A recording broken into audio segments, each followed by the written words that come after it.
नमस्कार जातकों, आप सभी को जो है दीपावली की शुभकामनाएं। और थोड़ा पूजा के लिए वीडियो बनाने में विलम्ब हो गया। यहाँ पे ये भी कन्फ्यूज़न है काफ़ी लोगों में कि दीपावली जो है वो 20 को मनाएं 21 को मनाएं। दीपावली आज की मनेगी जातकों। यहाँ लिखा है मैंने, देखिए आपको, दीपावली पूजन मुहूर्त क्या है।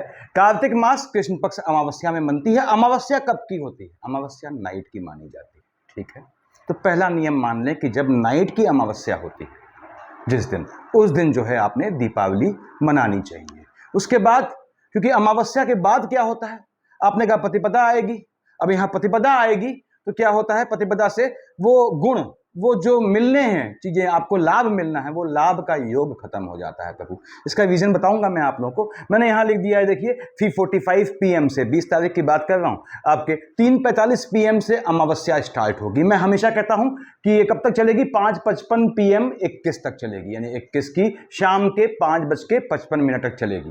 यानी 21 की रात को तो रहेगी नहीं अमावस्या। तो पहली बात तो यह है कि 21 को दिवाली का कोई मतलब हुआ नहीं।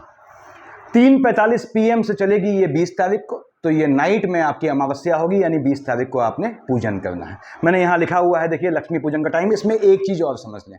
अब आपने कहा साहब आपका शहर अलग है, स्टेट बदलने से लॉन्गिट्यूड लैटिट्यूड में फर्क पड़ जाता है, तो चेंजेस आ जाते हैं, बिल्कुल नो डाउट चेंजेस आते हैं। तो उसमें क्या करना है आपने? सबसे आसान तरीका मैं बता चुका हूं पहले आप लोगों को। 3:45 PM से अमावस्या आएगी, ठीक है, कब? 20:10 को। इसमें आप 15 मिनट मार्जिन जोड़ लें।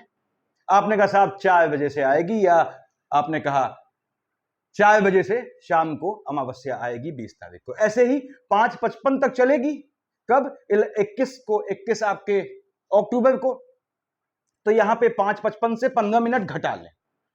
कब तक चलेगी? आपने कहा साहब ये लगभग जो है 30 तक चलेगी या 40 तक चलेगी मान लिया आपने।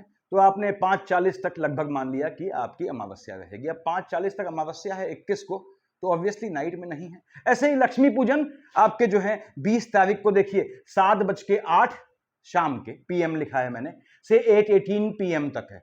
अब इसमें क्या करते हैं आप? आपका शहर बदल गया, स्टेट बदल गई, 15 मिनट का मार्जिन जहां से स्टार्टिंग हुई है उसमें 15 मिनट जोड़ दें, और जहां खत्म हुआ है उसमें 15 मिनट घटा दें। जैसे लगभग 15 मिनट, 10 मिनट घटा दें। आपने 7-8 PM से कहा है कि आपका लक्ष्मी पूजन का टाइम है, आपने इसको जो है 10 मिनट जोड़ दिए इसमें, ठीक है। आपने कहा साहब ये मान 10, लगभग 10 मिनट जोड़िए। 7:18 से, 7:20 से आपका टाइम है। ऐसे ही 8:18 से आपने 10 मिनट कम कर दिए लगभग, तो 8:08 शाम तक नाइट में आपका जो है योग बनेगा। लक्ष्मी पूजन का टाइम तो आप कब कर सकते हैं?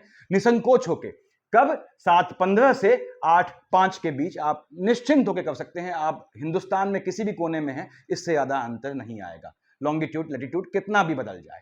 दूसरी बात, प्रदोष काल ऐसे ही 5:51 PM से, ठीक है, 8:30 PM। मैंने बताया हुआ है पिछली बार के वीडियो में प्रदोष काल का क्या महत्व होता है, वृषभ काल का क्या महत्व होता है, सिंह लग्न क्यों चाहिए होता है, सब बताया है मैंने पहले वीडियोस में। प्रदोष काल मैंने बताया ये टाइम है। इसमें भी आप 10 मिनट जोड़ देंगे स्टार्टिंग के समय में, और बाद के समय में 10 मिनट घटा देंगे। बड़ा महत्व होता है प्रदोष काल का। हालांकि छोटी दिवाली ज्यादा महत्वपूर्ण होती है अकल्ट के लिए, तंत्र की सिद्ध के लिए। मैंने बताया हुआ है पहले वीडियोस में जो दिवाली के बनाए हैं। वृषभ काल 7-8 PM से 9-3 PM आपके नाइट में। अब इसमें फिर से आपने 10 मिनट जोड़ दिया, यहां 10 मिनट घटा दिया। ये आसान तरीका है, इससे आप किसी भी समय के झंझावात में नहीं फंसेंगे। आंख मूंद के आपने 10 जो टाइम दिया है यहां से यहां तक, इसमें 10 मिनट जोड़ दिया, इसमें 10 मिनट घटा दिया, वो सेफ ड्यूरेशन हो गया। वहां पे आपको कोई दिक्कत नहीं आएगी। यहां मेष विष मिथुन का क्या क्या आपको करना है वो बताया है मैंने। इसको समझ लें आप कि हम जब, ऐसा होता है कि आप शीश सूक्त का पाठ कर सकते हैं, ठीक है, लक्ष्मी पूजन के दौरान 3 बार शीश सूक्त कर सकते हैं। शीश सूक्त में मुश्किल से जो है आपके 16 श्लोक होते हैं। आप चाहें तो विष्णु सहस्त्रनाम पढ़ सकते हैं, उसमें 107 श्लोक होते हैं, ठीक है। शीश सूक्त पढ़ते हैं आप, बिल्कुल करें। शीश सूक्त आपने 3 बार जो है पाठ कर लिया। अगर 3 बार पाठ करने में दिक्कत है तो आपने उसका जो मंत्र होता है, मैं बताऊंगा अभी आपको, उसको जो है आपने एक माला जप लिया। शीश सूक्त में कितने मंत्र, कितने श्लोक होते हैं? 16 श्लोक होते हैं। बेसिक जो होता है, जो आपको इफेक्टिव होता है इस समय में, विनियोग करेंगे। ओम हिरण्य वर्णामिति पंच दशचस्य डैश डैश डैश, यहां से आप शुरू करते हैं, फिर न्यास करते हैं इसमें, फिर अरुण कमल संस्था तद्वजह पुंज वर्णा से आपकी शुरुआत होती है, ठीक है प्रभु। उसके बाद दारिद्र्य दुग्बय हारिणी का तदन्या सर्वोपकार करना है सद्दाव चित्ता। ओम शिंग हिंग शिंग कमले कमलालय प्रसिद्धित शिंग हिंग शिंग ओम महालक्ष्मी नमः। ओम शिंग हिंग शिंग कमले कमलालय प्रसिद्ध शिंग हिंग शिंग ओम महालक्ष्मी नमः। ठीक है प्रभु। ओम दुर्गे स्मृता हवस भीतिम शेष जंतु स्वस्थ स्मृता मतमतीर शुभाम ददासी। ये आपने चाहे तो इस 4 लाइन का आपने एक माला जप ली, ठीक, दारिद्र्य दुर्भय हारिणी का तदन्या से, और उसके बाद इस मंत्र को चाहे तो इसकी एक माला जप ली और बीच में बोल देंगे। उसके बाद खत्म कहां होता है? लास्ट 16वां श्लोक होता है, मतलब 16वें श्लोक के बाद जो होता है ओम हिरण्य वर्णामिति डैश डैश डैश यह सूची त्वैतो भूतवा, तो डैश डैश डैश होता है, यहां तक करेंगे। इसे कर सकते हैं आप। फिर से बोल दूं, यदि आपको श्री सूक्त पढ़ने में कुछ दिक्कत लग रही है, 3 पाठ आपको मुश्किल लग रहे हैं, तो आपको एक माला में दारिद्र्य दुर्भय हारिणी का तदन्या सर्वोपकार करना है सद्दाव चित्ता। ओम शिंग हिंग शिंग कमले कमलालय प्रसिद्धित शिंग हिंग शिंग ओम महालक्ष्मी नमः। ओम शिंग हिंग शिंग कमले कमलालय प्रसिद्धित शिंग हिंग शिंग ओम महालक्ष्मी नमः। ओम दुर्गे स्मृता हरसि भीतिम से जंतु स्वस्थ स्मृता मतमति शुभाम ददासी। इसकी एक माला कर लेंगे। ऐसा भी कर सकते हैं। 16 श्लोक होते हैं, कंफ्यूजन नहीं पालना है आपको। एडिशनल श्लोक मिलेंगे, उससे नहीं पढ़ना है आपको, प्रीफिक्स और सफिक्स से मतलब नहीं।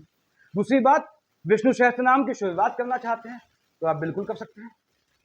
हाँ, विष्णु सहस्त्रनाम आप अगर स्टार्ट करेंगे तो अमावस्या से स्टार्ट कर दीजिएगा, अगर आप पहली बार कर रहे हैं। पहले पढ़ा हुआ आपने तो अच्छी बात है।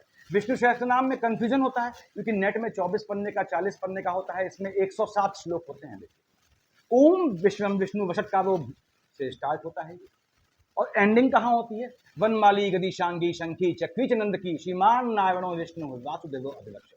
यहाँ से यहाँ तक पढ़ना है, इसको भी कर सकते हैं। यदि आपने पहले एक बार भी पढ़ा है तो आप अमावस्या से इसको स्टार्ट कर सकते हैं, तब कोई दिक्कत नहीं है। अगर पहले नहीं पढ़ा है तो इसको अमावस्या से स्टार्ट मत कीजिए, ठीक है आपको।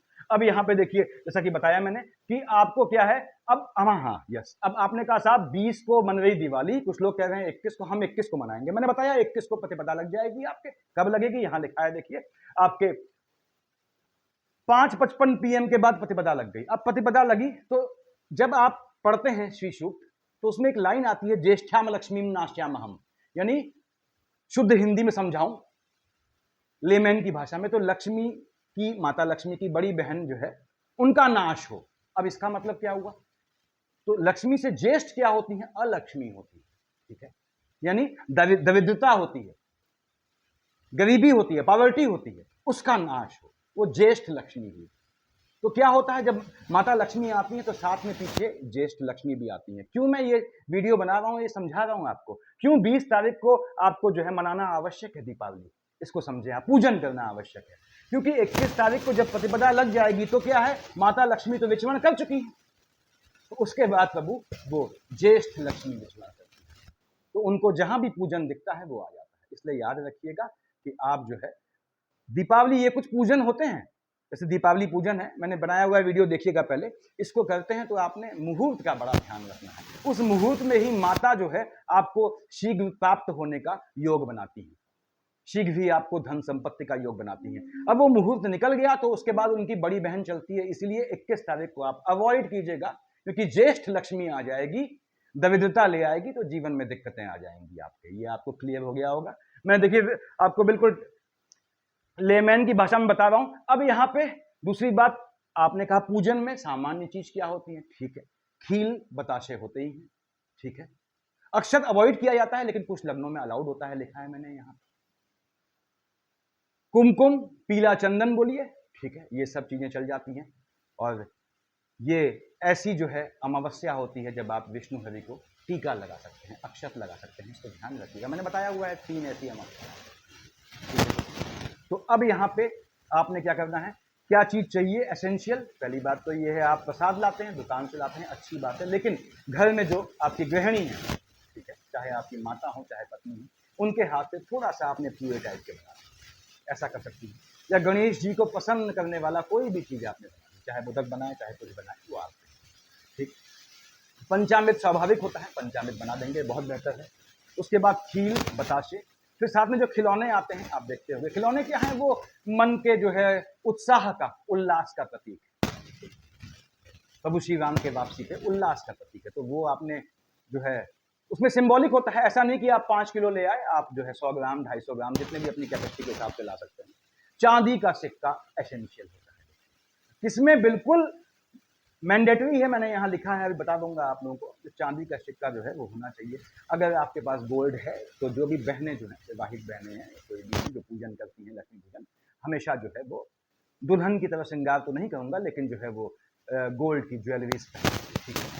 उसके बाद ऐसे ही जेंट्स हैं तो वो हमेशा अंगूठी पहने, और अगर शादीशुदा हैं तो एंगेजमेंट रिंग वाली फिंगर में आपको सोने की अंगूठी होनी चाहिए। ये आपकी स्ट्रेंथ को बढ़ा देता है। ये भी चीज़ मैंने पहले वीडियो में बताई है कि किसी भी चीज़ को अगर आपको अकल्ट में कन्वर्ट करना है, अगर आपको प्राप्ति करनी है उससे, क्योंकि सामान्य पूजा पाठ से सिर्फ मन का सुकून मिलता है जात को, ठीक है।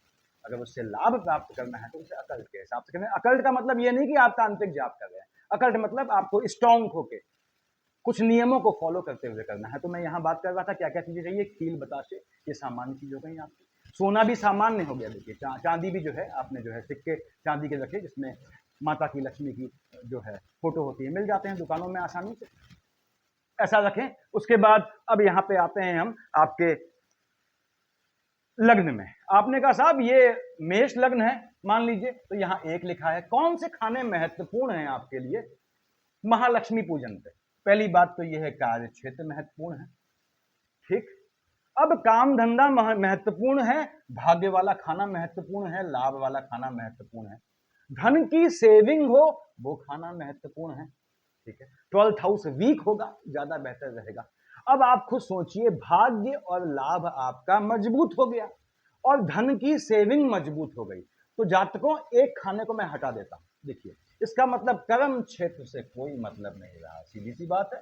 जिसका भाग्य साथ दे के उसको लाभ दे और वो लाभ धन के रूप में संरक्षित हो, उसके लिए क्या मतलब हो गया कर्म क्षेत्र का? कोई मतलब नहीं है। चाहे आप नीच काम से धन कमाएं, चाहे कैसे भी कमाएं। अब यहाँ पे 4th हाउस मन के सुकून वाला खाना है, मन का सुकून हासिल, तो ये 4 खाने साधे जाते हैं बेसिकली आपके महालक्ष्मी पूजन में, यदि आप अकल्ट से करते हैं।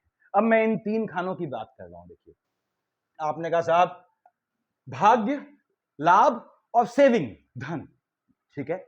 अब आपने कहा साहब यहां के मालिक क्या है, कैसे पकड़ते हैं, कैसे ग्रहों को पकड़ना है? आपने कहा मेष लग्न है पंसाब, तो देखिए 1 2, ठीक है, 3 4 5 6 7 8 9 10 11, किसको पकड़ना है आपने? शुक्र को शांत करना है, बृहस्पति को पकड़ना नहीं, शुक्र को प्रसन्न करना है, बृहस्पति को प्रसन्न करना है, शनि को प्रसन्न करना है, ठीक है। यानी आपने आपका कोई भी लग्न हो, 2 लिखा है तो 2 3 3 यहां आया, यानी बुध को पसंद करना है, 3 4 5 6 7 8, देखिए 9 10 शनि को पसंद करना है, 11 12 बृहस्पति को पसंद करना है। तो ऐसे निकाला जाता है। यानी बेसिकली आपने क्या है, दिवाली में साधना है, अगर साधना मतलब वो पूजा वाला साधना नहीं, साधना मतलब सिद्धि प्राप्त करनी है, आपको संतुष्ट करना है, तो आपको अपने सेकंड हाउस को, जो उसका मालिक है, मैंने सब बताया हुआ है वीडियोस में कैसे पकड़ते हैं, ऐसे ही भाग्य वाले खाने को, लाभ वाले खाने को आपने पकड़ना है। तो दिवाली 20 को मनाएंगे, इसको गांठ बांध लीजिएगा, क्योंकि अलक्ष्मी का जो विचरण होता है, अगर उसने आपको देख लिया आपके जो है प्रतिपदा के समय में जो है पूजन करते हुए, थोड़ा भी आपका, सबको नहीं, थोड़ा भी लग्न कमजोर हुआ उस समय आपके थोड़े भी मार्केश की शेड पड़ी, मार्केश का मतलब मृत्यु से नहीं होता हमेशा, तो क्या होता है, कमजोर पाके वो अटैक कर देंगे, यानी आ जाएंगी आपके। उनको आश्रय चाहिए, क्योंकि माता लक्ष्मी को तो सब बुला रहे हैं, अलक्ष्मी को कौन बुलाएगा? अलक्ष्मी यानी नॉन लक्ष्मी, दरिद्रता को कौन बुलाता है? कौन कहता है मैं गरीब हो जाऊं, मैं भिखारी बन जाऊं, ठीक है। तो क्या है, अब जिसको कोई नहीं बुलाता तो वो तो देखेगा ना कि मेरे लिए आश्रय कहां मिलेगा, इसलिए याद रखिएगा दिवाली 20 को मनाइएगा। अब आगे बढ़ते हैं। यदि आपका मेष लग्न है, क्या क्या चीज एसेंशियल है मैंने बताया जातकों आपको आपकी पूजा में। अब आपकी पूजा में कुमकुम, कलश, पीले फूल होने चाहिए। एक चीज और आपको हल बताता हूं, अकल्ट में हर चीज का हल है।